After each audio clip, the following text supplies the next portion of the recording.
निद्रा, तंद्रा, आलस्य, विक्षेप, संशय, ये जिसके जीवन में अधिकायत है उसका सर्वनाश निश्चित हो जाता है साधना का। नींद पर काबू पाओ, निद्रा के अधीन मत हो, ये बहुत बड़ी शत्रु है, ये भजन का नाश करने वाली है। इसको मत ये सोचो कि अभी तो नई अवस्था है, नहीं, इसी अवस्था में इसको काबू पालो, नहीं तो कुछ नहीं होता। जहां देखो, हम देखा है भयो वृद्ध जनों को, जिनको कहा जाता है कि अब भजन की अवस्था है, वहां देखा है बैठे बैठे बात करते करते जब देखो तब ऐसे मुंह बगाड़ दिए, लाल टपक रही, जब देखो, देखा हमने। क्योंकि हृदय मलिन है तो तमोगुण का ही राज्य रहेगा, सतोगुण थोड़ी आ जाएगा। यौवन अवस्था में निद्रा को शासन में ले ले,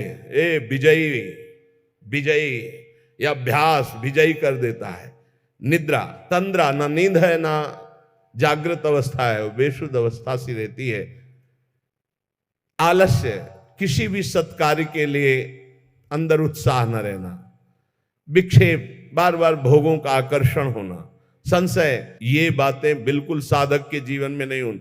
पक्की बात समझ लो, भगवान को प्राप्त करना कठिन नहीं है, संसार का राग त्यागना कठिन है। और वो सत्संग शुरू है, भगवान ने सत्संग दे दिया है, ये रोज काट रहा है तुम्हारे संसार राग को, पक्का मानना। निद्रा, तंद्रा, आलस्य, विक्षेप, संशय, ये जीवन में साधक के नहीं होने चाहिए। श्रद्धा, भक्ति, नम्रता, उत्साह, धैर्य, थोड़ा भोजन और पवित्र आचरण, पवित्र वस्त्र, पवित्र आसन। कल एक उपासक प्रश्न कर रहे थे कि आसनों का भगवत प्राप्ति में कितना योग है। बहुत ज्यादा योग है, पर सिद्धासन और पद्मासन में बैठने की वो भूल न करे जिसका ब्रह्मचर्य ठीक नहीं है।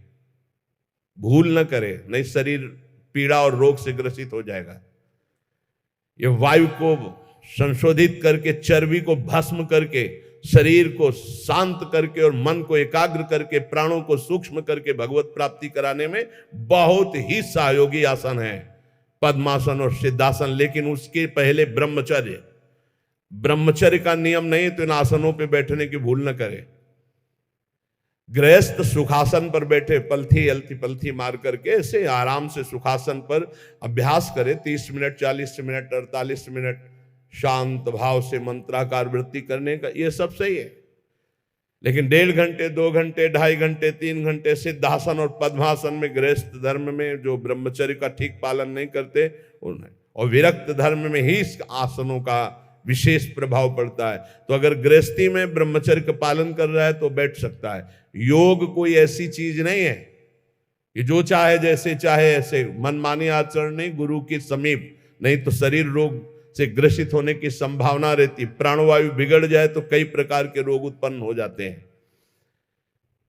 उपासक को चाहिए कि आसनों का अवश्य अभ्यास करे। इससे ऊर्ध्वरेता होने में बहुत सहयोग होता है आसनों से, ब्रह्मचर्य का। जैसे आप शांत ऐसे बैठे हैं पद्मासन या सिद्धासन से, अब आपके अंदर वायु बिगड़ेगी, भीषण दर्द शुरू होगा, जांघों में दर्द शुरू होगा, शरीर में विशेष हरकत पैदा होगी, विशेष बिजली दौड़ेगी, एक शक्ति, शांत एकदम, मंत्र में पूरी वृत्ति। अब वो बिजली जो पावर पैदा हो रही, वो आपकी सुषुम्ना नाड़ी को, जो सीधी 90 अंश के कोण में साधन में बैठा जाता है, सीधे मेरुदंड, सीधे सीधे ऐसे, यहां से नापा जाए तो सीधे ऐसे 90 अंश का, वो ऐसे नहीं होना चाहिए। जितने मिनट, 1.25 घंटा, 1.5 घंटा, 2 घंटा, सीधे ऐसे। आज्ञा चक्र पर दृष्टि हो आंतरिक या नासाग्र दृष्टि हो, और उसमें बार बार मंत्र लिखा जा रहा हो, चूक नहीं होनी चाहिए। मंत्र की चूक नहीं, बहुत जल्दी लाभ प्राप्त होता है, पर इसके लिए पूर्ण ब्रह्मचर्य की आवश्यकता है। जरा भी चूक नहीं, जैसा कह रहे हैं वैसा। प्राण सूक्ष्म होने लगेंगे, मन एकाग्र होने लगेगा, शरीर शांत होने लगेगा, चंचलता रहित, पर एक बार पसीना पसीना, एक बार भीषण कष्ट प्रतिदिन, जब तक शून्यावस्था नहीं आती शरीर की, तब तक वो साधक को यही पापों को भस्म करता है। यही आसन उसको दिव्यता प्रदान करते हैं। अब इतनी हीट पैदा होती है उसके अंदर, अगर संयम से नहीं है तो व्यभिचारी बन जाएगा। बहुत ध्यान देने योग्य बात, उस समय उसकी कुंडलनी, उसकी सुषुम्ना नाड़ी, उसकी हर नाड़ी एक्टिव होती है उस गर्मी से, आध्यात्मिक शक्ति से। अगर वो व्यभिचार की जरा भी गलती करेगा तो कुंडलनी की अधोगति हो जाएगी, अधोगति नीचे की तरफ हुई, भारी व्यभिचारी बन जाएगा। ये ऊर्ध्वगामी जीव ही सुषुम्ना मार्ग संचारी, सुषुम्ना मार्ग से संचरण हुआ, आजीवन के लिए काम रूपी वेदना से मुक्त हो जाएगा। जे ही ऊर्ध्वरेता ब्रह्मचारी हुआ, संकल्प ही खत्म काम का, नष्ट हो जाएगा। एक ऐसी परमानंदमय स्थिति योगी की, वही सब बिना कुछ किए ये स्वाभाविक हो जाएगा यदि नाम जब श्वास प्रश्वास से किया जाए। ध्यान रखना, एक इतना कठोर और एक इतना सहज, श्वास प्रश्वास पर ध्यान है, हर समय नाम चल रहा है, वो सब बड़े शीतल प्रकृति से जागृत कर देगा। कुंडलनी जागृत हो जाएगी, सुषुम्ना मार्ग संचारी संचरण होने लगेगा। नाम जप में सब सामर्थ्य विराजमान है। ये केवल प्रवचन की बात नहीं कर रहा, अनुभव की बात कह रहा हूं। पूरे शरीर को झकझोर के रख देती जिस समय कुंडलनी जागृत होती यौगिक क्रियाओं के द्वारा, और नाम के द्वारा जब जागृत होती है तो पता ही नहीं चलता कब जागृत हो गई। ये ध्यान रखो, वही नाम से ऐसे सहज में जागृत हो जाती कि उसको पता भी नहीं चलता कि हमारे अंदर कुंडली जागृत हो गई क्या, सुषुम्ना मार्ग खुल गया है क्या। खूब नाम में प्रीति। सदाचार पूर्वक आसनों का सेवन, ये तो सदगृहस्थ भी कह सकते। 45 मिनट आप सुखासन पर बैठने का अभ्यास करें, अगर थोड़ा भी परमार्थ पे, कम से कम 24 घंटे में 2 बार आसन में बैठने का तो अभ्यास। सुखासन ऐसे पलथी मारकर ऐसे आराम से, या अर्ध पद्मासन, एक टांग के ऊपर, बाई टांग के ऊपर दाई टांग ऐसे चढ़ा करके आराम से, ये आराम आसन है। जो वयोवृद्ध हैं थोड़ा कुर्सी या सोफा या जैसे भी बैठो, पर ऐसा नहीं कि एक एक मिनट में इधर उधर, थोड़ा सा शांत बैठने की कोशिश करो। जैसे निरंतर विषयी पुरुष विषय चिंतन करता है तो उसे विषय की आसक्ति प्राप्त हो जाती है, ऐसे भक्त जब भगवान नाम चिंतन करता है तो उसे भगवान में आसक्ति प्राप्त हो जाती है। जैसे विषयी पुरुष विषय चिंतन करता है तो विषयों में आसक्ति हो जाती है जिसमें है ही नहीं कुछ, घृणित स्थानों में आसक्ति हो जाती है। फिर सच्चिदानंद का जब चिंतन होता है तो उसमें आसक्ति हो जाए तो कैसा आनंद होगा। भगवान मेरे समीप हैं, अनुभव हो रहा है। भगवान मेरे को ऐसे 1000 हाथों से ऐसे घेरे हुए हैं। भगवान निश्चय मेरे को स्वीकार कर चुके हैं। ऐसा 3 बातें उपासक को अनुभव होने लगती हैं जिसकी शरणागति पुष्ट हो गई है। भगवान मेरे समीप हैं, देखो महापुरुषों के वचन है। भगवान सहस्त्रों हाथों से मुझे घेरे हुए हैं, भगवान मुझे स्वीकार कर चुके हैं। ये 3 बातें शरणागत के अंदर आ जाती हैं। देखो आपको अनुभव होता है भगवान मेरे समीप है। अगर नहीं हो रहा तो अभी आपका कोई है, इसीलिए नहीं हो रहा। ये पूज्य श्री राधा बाबा कहते हैं हमारे श्री कृष्ण में एक स्वभाव ऐसा है, वो दूसरिया पसंद नहीं करते। वो जिसको स्वीकार करते हैं उससे अनन्यता की चाह रखते हैं। मौन, अन्य चेष्टाहीन, शरीर मन वाणी केवल आराध्य देव में, तो अनुभव होने लगेगा कैसे प्रभु हमारे समीप रहते हैं। ये कितने बड़े महापुरुषों की खुली हुई बात है। भगवान मेरे समीप हैं, भगवान मुझे शास्त्रों भुजाओं से ढके हुए हैं, मेरी रक्षा कर रहे हैं, भगवान मुझे स्वीकार कर चुके हैं। ऐसा शरणागत को अनुभव होता है। आपको यदि अनुभव नहीं हो रहा तो मौन, सारी चेष्टाएं भगवान के लिए, शरीर मन और वाणी प्रभु के चरणों में समर्पित, तो आपको अनुभव होगा प्रभु मेरे समीप है, अनुभव होता है। हर उपासक को जीवित कैसे रहे।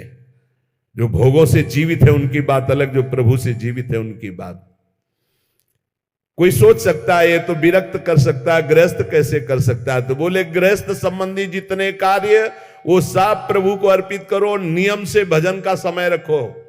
इतने समय ठाकुर सेवा, इतने समय पाठ, इतने समय भजन, इतने समय ड्यूटी, इतने समय अपने कार्य, समय से सब कार्य, सांसारिक कार्यों को भी समय से करो और भगवद अर्पित करो।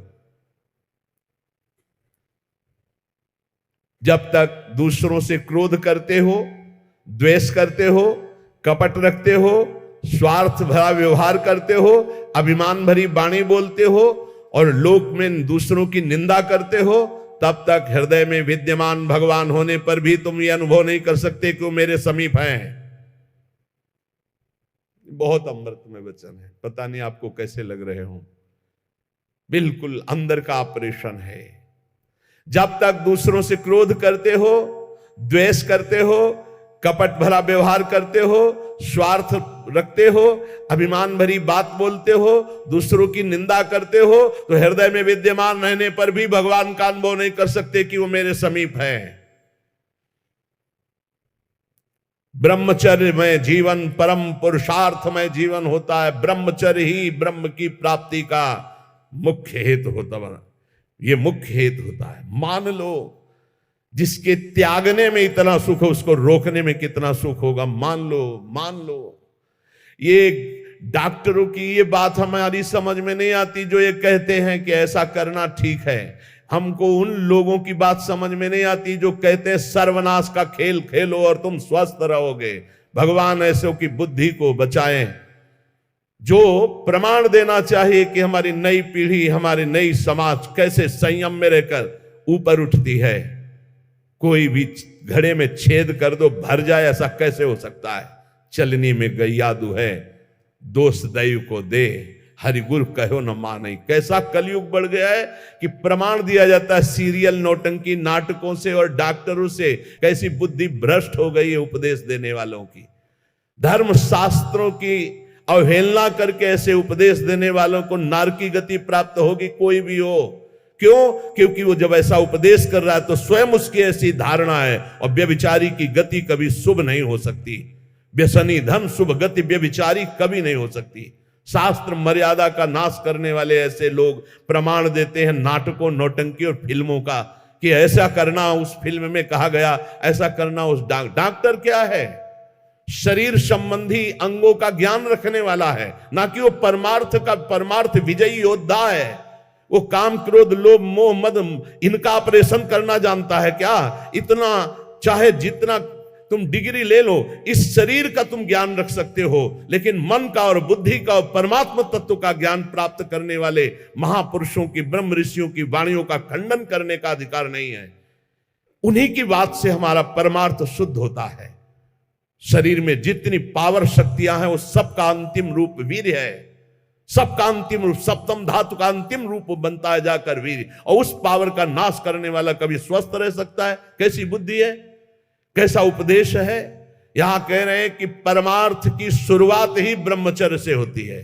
इसलिए चाहे गृहस्थ हो चाहे विरक्त, गृहस्थ तो संयम से संतानोत्पत्ति के लिए भगवत प्रणाम करके, भगवत आराधना करके, दिशाओं को नमस्कार करके, तिथि और समय की योग्यता देख करके संतानोत्पत्ति के लिए भगवत पूजा भाव रखकर वो संयोग किया जाता है, सहवास किया जाता है। और भगवान की प्राप्ति के मार्ग में चलने के लिए इसका संचय किया जाता है।